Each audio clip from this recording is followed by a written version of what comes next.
roundtable discussion today. The topic is Xbox 360, the dual tier prices, I should say. We've heard a lot of talk on the forums already about this, and we've talked about it a lot amongst ourselves in the 1UP offices. I wanted to start with Kimmy because you wrote a long post about this on your blog. What's the deal with this two pricing system? What does it mean for gamers? What's the reaction? Well, the reaction has been generally negative. They're saying, it's too expensive. How come I have to pay $300 for a hard driveless Xbox when I paid $300 at the last launch with a hard drive? Mm-hmm. So a lot of people are saying, why are they doing this? It's like a step backwards now. Xbox gamers have been used to having an Xbox with a hard drive, and now they're saying, oh, you don't need a hard drive. We're going to take it away from you. If you want it, it's a luxury. You have to pay $100 for it. Is it a mistake for Microsoft to do this? One of the big things that the hard drive is really being used for by most users, I think, is the music. Outside of that, if you pull their Xboxes out, how many people would still have over 50,000 blocks, that measures the blocks in the memory? Well, if you're an online player, of course you're going to use it, because if you're a Halo 2 player, if you're a Rainbow Six 3 player, those are like practically the two biggest games on live now. They have patches, they have downloadable content. Without a hard drive, where are you going to store all that? I would totally disagree too. I think hard drives in consoles have really moved us forward in terms of hardware. For instance, don't really need a memory card ever. Don't have to spend money like $30 on buying a memory card. But also, I think it's really important to think about hard drives as performance-enhancing tools for games, because developers are using it to cache, large worlds, stuff like that. So, so in one way, we have to think about it as not having a hard drive is, it may impede backwards compatibility in Xbox 360. Right, and for those who want to play older Xbox games, that will be a problem. So why are gamers so angry about this? Because I've read some flaming posts online about this. The thing is, though, at some point, Microsoft just had to realize, hey, we're losing $100 on every unit. Yeah. And with this 360, we obviously can't go through another round of, I think it was $3 billion that they lost on the initial Xbox. So, they realized they couldn't do that again. At least they can go into, the holiday season with all the advertising campaigns saying, hey, Xbox 360, $300. At that point, when the consumer goes into the store, then they can be upsold on, oh, you know what, you're actually going to want the one with the hard drive. Hardcore gamers obviously think, oh, it's totally ridiculous to not have a hard drive in your console when the last one did.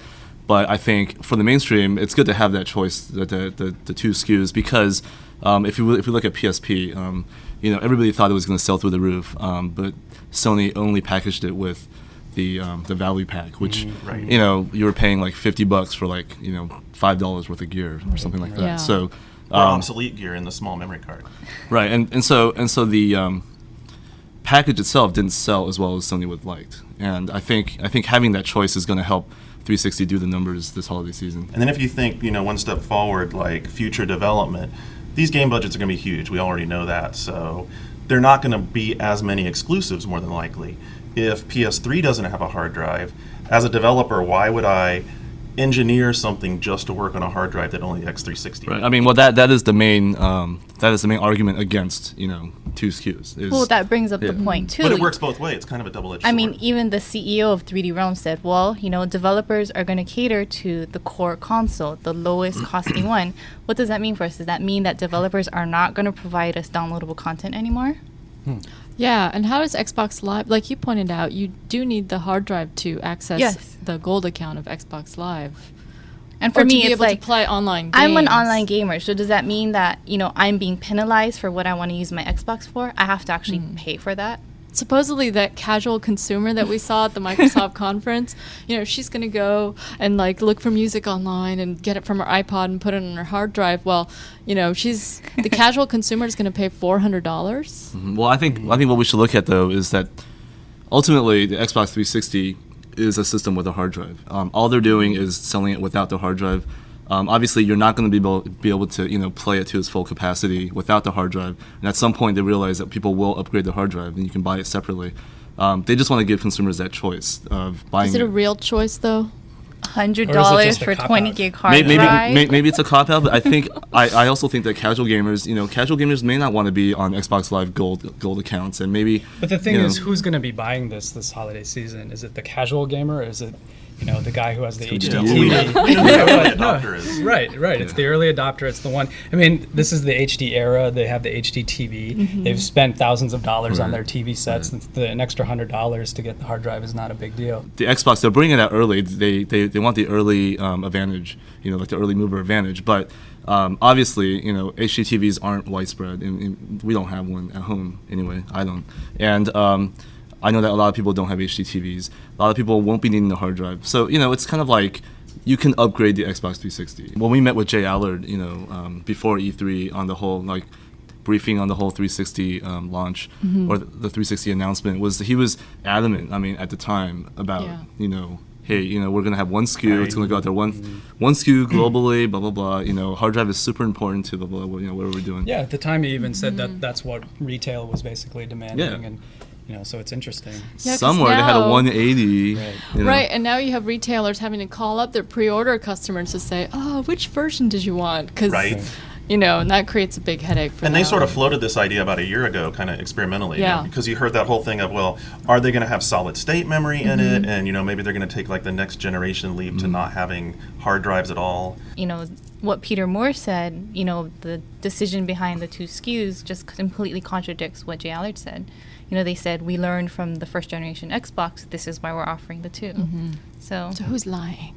I don't know about lying. It feels like you're dealing with a big corporation here, and you probably have some different philosophies that are pulling different directions. You got the game group that's saying, hey, we have to make sure we've got a hard drive incorporated into this box. And then you've got the marketing group that's saying, hey, we've got a price point that if we're going to sell our goal, we've got to hit this price point. And then you got another group, the business side that's saying, look, guys, we lost X number of dollars last year. We can't do this again. those finance guys. Let's talk a little bit about maybe what's going to happen when the PS3 launches. Does this impact the PS3 launch? Sony now has a bit of room to play with. He can, they can basically say, well, we can, just basically match $400, or they can even go lower, $350 with a hard drive. Who knows if Sony is going to even have a removable hard drive, but Microsoft has shown their hand, and I think Sony can totally play off of it now. See, I don't know that Sony was ever worried about it in the first place. They're operating out here in this stratosphere where they have millions upon millions of users more than Xbox even has. If anything, I think this kind of decision hampers Microsoft's attempt to kind of move up to that level of player. They wanted to come up in the playing field, and little things like this really undermine that. What about the 360 game price? Just to shift a little bit, it's now probably going to be $60 instead of $50. Do you think people are going to respond well to that? Are people not going to care? I think they'll respond well to it as long as the game makers try to justify it in a way, even if it's just a couple extras, maybe behind the scenes kind of footage, any of that kind of stuff that you're already trained to maybe spend a little bit more on a special edition kind of game. Halo 2 did that already, so it's kind of like as long as they make the appearance that it's going to be something a little bit special, then I think it's okay. It's pretty tough. That $49.99 price point is really entrenched. That's the premium price line, and we've even seen games and lines that when they wanted to make an impact sales-wise, the 2K Sports line, going under that to try and get sales. The PC front, you can go back several years ago, in the Quake line, they tried to come out at $54.99 saying, hey, this is id's premier product. This is our best thing. It's worth the extra $5. And we don't have the sales numbers, but it always got a response in the community of, hey, wow, this is $5 more. Why are they doing that to us? A lot of the reaction I get from hardcore gamers on forums is they'll see a 360 screenshot and they'll just be like, whatever. Xbox 1.5, here we go. It's like there's a lot of cynicism. So if you have a higher price point, people expect more. Right now at the first generation of Xbox 360, the games may not look worlds better than the Xbox. I buy DVDs, but I never pay $19.99 or $24.99 for them. I wait for them to be at a price point where it's like, okay, that's $12.99. I only buy UMDs now. $30 ones, Chase? Yes. Who's getting one at launch? Well, I'll definitely get one just because I have an HD TV and there's just not enough good HD content. So I'm the perfect consumer for the 360. Okay, Sam, that's 1 out of 5. Che, what about you? I'm probably gonna get one just because I I'm just like a techie kind of gadgety kind of guy, so I'm just gonna own it. Yeah. And I think Perfect Dark Zero has a lot of potential, even though there was Wall Guy. Che actually stood in for Wall Guy. Okay. Garnet, what about you? Oh yeah, I'll definitely get one. I mean, Okay. new piece of technology. It's a good-looking piece of hardware, and Project Gotham's enough that I'll be interested in So it that's for sure. sticky. Yeah. How about you, Kim? Kim. I don't know. I work in the video game industry. I don't make that much money. But if I do get one, Come on. if I do get one, it'll definitely have to be with the hard drive. Oh yeah, I don't know. Yeah, anyone- definitely Which with the- SKU are you? Yeah. Oh, absolutely. Yeah. Oh, yeah. I'm sorry. There's no There's other SKU. no such thing There's as only core one. for me. Absolutely. And the wireless controllers. I mean, I can't live without that. Yeah. Yeah. And Right. plus, my wife is gonna be like, "You gotta get the hard drive," and I'll be like, "Yeah, honey, you're right." Of course, Yes, of course, right. All right, great. Thanks you so didn't much, answer. you guys. Oh, Hey, you can't sneak off like that. I don't think I'm gonna get one at launch. They're gonna drop by. So some amount Microsoft, of if you want to money. hook her up, Yeah. you know. All right, Okay. thanks, guys.